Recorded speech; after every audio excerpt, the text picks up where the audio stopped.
בפני הזדמנות להתוודע שוב אל אבנר.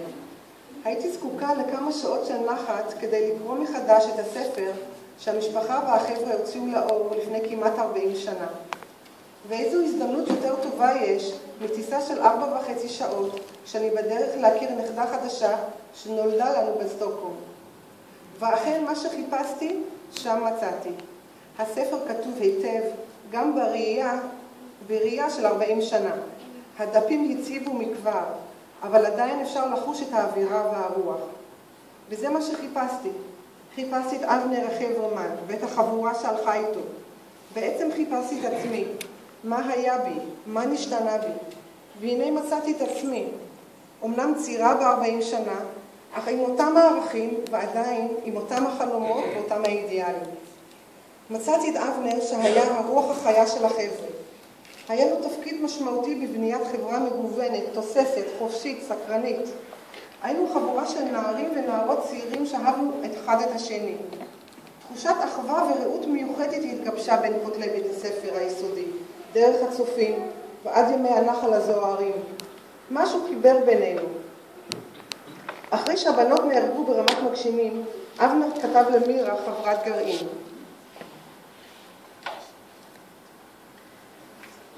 אתמול בערב הגרעינים הייתה לי הרגשה גרועה מאוד, וזו מסיבות שונות. הייתה הרגשה מאוד מוזרה שבאתם, לא ידענו כיצד להתנהג. בקיצור התבלבלנו לגמרי, ודי ראיתן כיצד חלק קם לקבל את פניכן, וחלק נשאר יושב ומבולבל לגמרי. אחר כך הייתה לי הרגשה איומה, שכמה קולות שהיינו תמיד שומעים שהיינו יחד חסרים, ובגלל זה שמת לב, הייתי במצב רוח גרוע. למצב הרוח הגרוע הוסיף גם החשש אצלי שיקחו אותי למקים ואצטרך לעזוב את הגרעין, וזה בכלל לא נראה לי בא בחשבון, כיוון שכיום אני מרגיש בגרעין לא רק כגרעין, אלא גם כמשפחה גדולה.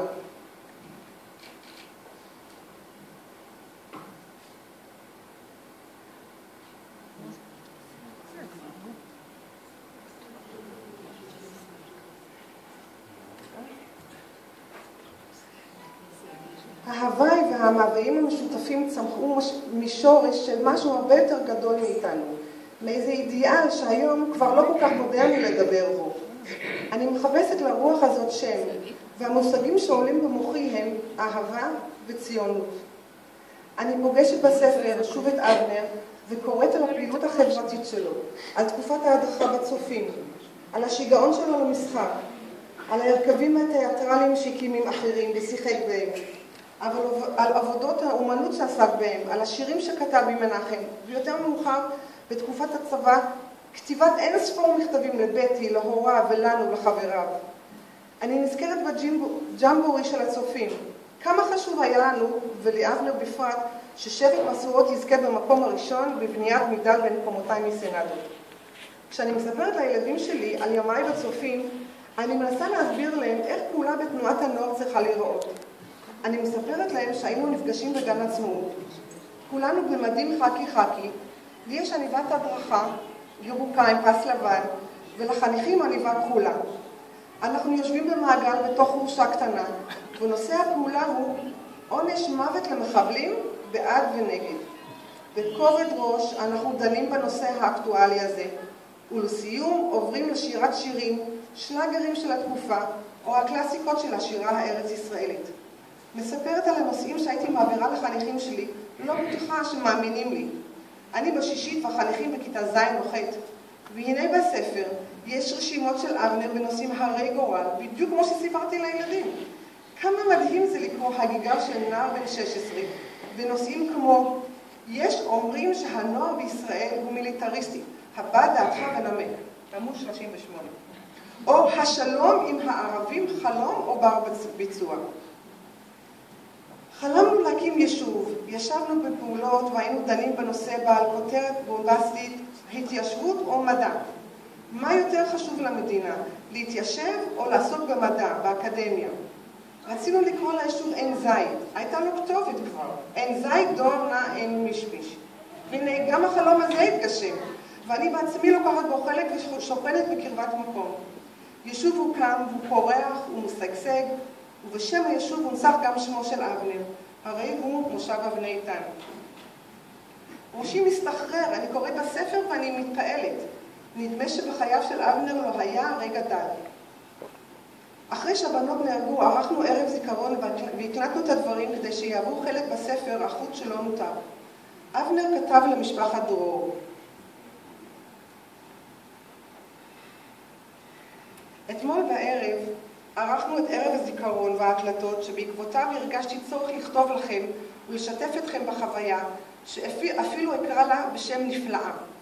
הרגשנו כולנו כי תמי, אילנה ויונה נמצאות איתנו וקיימות בתוכנו וכי לא ייתכן שאי פעם נשכחן. בתחילת הערב חששנו קצת, כיצד הערב יעבור? החלטנו בתחילתו כי בערב זה נחיה שוב את אותן החוויות אשר עברנו עימן בכל תקופת היכרותנו, והחלטנו חזק כי נחיה אותן כפי שהיו ולא כפי שמספרים אותן היום. אם היו אותן חוויות מבטחות, נתבדח. אם מעציבות, אזי גם אותן נעבור ברוח העצבות. כך חשבנו, נוכל לחוש אותן יותר, ונוכל גם להיות איתן יחד. ואכן לשמחתנו כך היה. ישבנו וסיפרנו סיפורים על תמי ועל אילנה ועל יונה.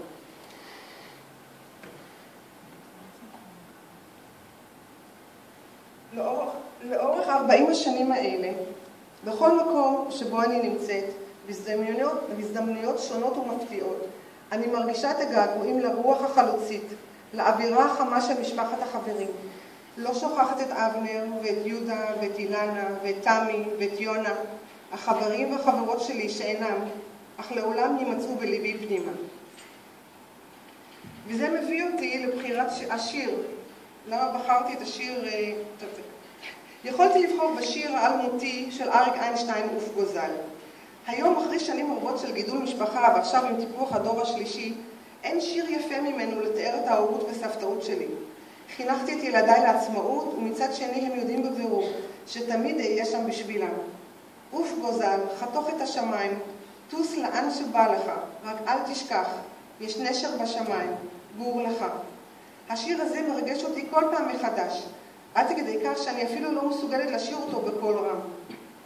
אז אני מרגישה שמתאים לי בערב הזה לשיר שיר אחר של אריק איינשטיין.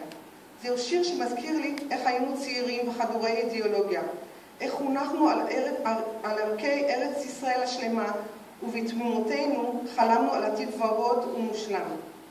אני מקדישה את השיר לאבנר שלנצח יהיה בן 21, ולנו בני ה-61.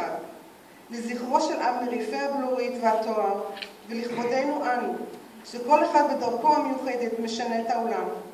מייחלת שהחצי השני של חיינו יעבור בנחת ובבריאות טובה, ושנרגיש לעולם צעירים.